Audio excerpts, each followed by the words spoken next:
राधे राधे। सुषमा लेप्चा ब्लगमा तपाईहरुको स्वागत छ। अनि मेरो ब्लग बनाउने यही कारण हो कि मैले खुसीमा एउटा आफ्नो मनको खुसी तपाईहरुसँग शेयर गर्दैछु। अनि बिन्ती छ हेरिदिनु होला। राधे राधे। अब नयाँ बेहुली छोरा म ज्वेलरी शपमा गएको यसो अब बेहुली छोरालाई अलिअलि हैन शपिङ गराइदिउँ भनेर।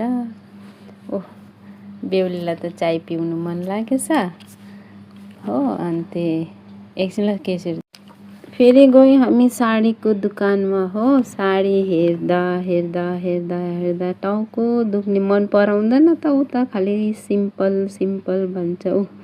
बेहुलाको लुगा अनि डिसाइड गर्न लाग्यो नि बेहुलीलाई गर त कुन चाहिँ राम्रो भनेर। अन्त हामीले सबैले एउटै लुगा मन परायो त्यो डिसाइड गरिदियो। बेहुलीको आमाले यसो टोपी लगाइरहेको थियो। पार्लरमा फेरि गयो हामी हो। अब उयो गरेको हेयर ड्राई गरेको फेसियल गरिदिनु पर्यो बेहुली हो। अन्त अब छोरी भने पनि बुहारी भने पनि ल्याउँदैछु। मेरो जिन्दगीको सबसे बढी खुसी त यही हो हैन।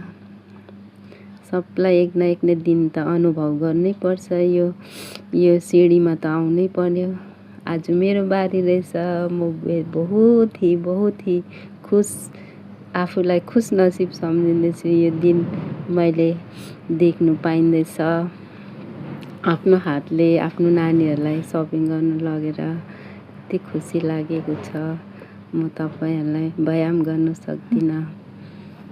अनि यसै बसेर पार्लरको मा गएर अब अलिकति फेसियल चाहिँ अब फेसियल त गरेन मैले अलिकति उयो मात्रै गरिदिएको फेसियल।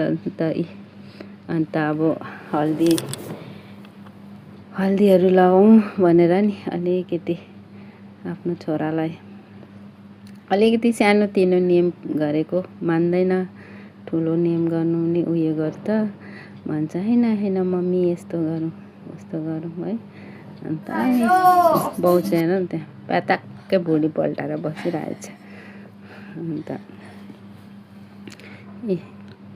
हल्दी लगाइदिएको आफ्नो छोरालाई। अब यो खुसी पनि हमेसाका लागि यादगारै रहन्छ। अब अनि हल्दी लगाइदिएको आफ्नो हातले। अन्त के भन्नु अब मजाले दलिदिएको नि हल्दी पनि। सानो नानीलाई आफ्नो नानीलाई मालिस गर्दा कस्तो महसुस हुन्छ। हल्दी पनि त्यसरी लगाइदिएको नि आफ्नो छोरालाई। अन्त हल्दी लगाएर सबैलाई यति उसको बहिनीहरूले भन्दै दिदीले कति चाहिँ मसाज दिएको त्यसलाई हल्दी। उसको पापाले पनि हल्दी लगाइदिँदैछ। अन्त त्यही हो। अब अन्त के भन्दै हल्दी लाउँदैछ। त्यो हल्दीको कार्यक्रम पनि अब सक्नु पर्यो। त्यहाँदेखि रह्यो मेहन्दी हो। अन्त छोरालाई ह्यान्डसम बनाइदिएको अरे अब एकदम एकलता वारिस ह्यान्डसम बनाइदिएको। अब त्यहाँदेखि यस्तो दल्दै बस्छ पिना बित्थामा पनि नङमा पनि दल्दिने अरे। त्यो पर्दैन त अलि नियम त हो भनेको होइन।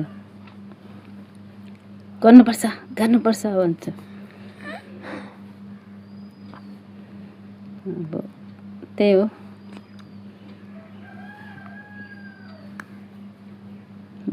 अब मेरो बुहारीलाई पनि दलिदिएको। छोरी भने पनि बुहारी भने पनि आयो उसको यो खुसीमा हो मैले पनि दल्दिएँ उसलाई पनि। अन्त अब बसिरहेको छ आरामसँग बेहुली। अब लगाइदिएको मैले पनि बल्ल बल्ल त चान्स पाउँछु ल त नियम गरेको अलिकति बस केही होइन त्यो यसो बेसी त तामझाम त छैन हाम्रो।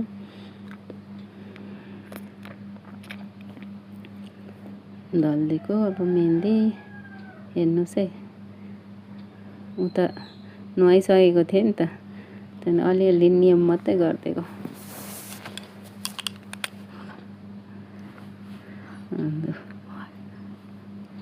लगाऊ भन्नु मान्दैन अलिअलि मात्रै म त नुहाइसकेँ त मम्मी भन्छ हो कराउँदै दल्दिनु पर्यो। अब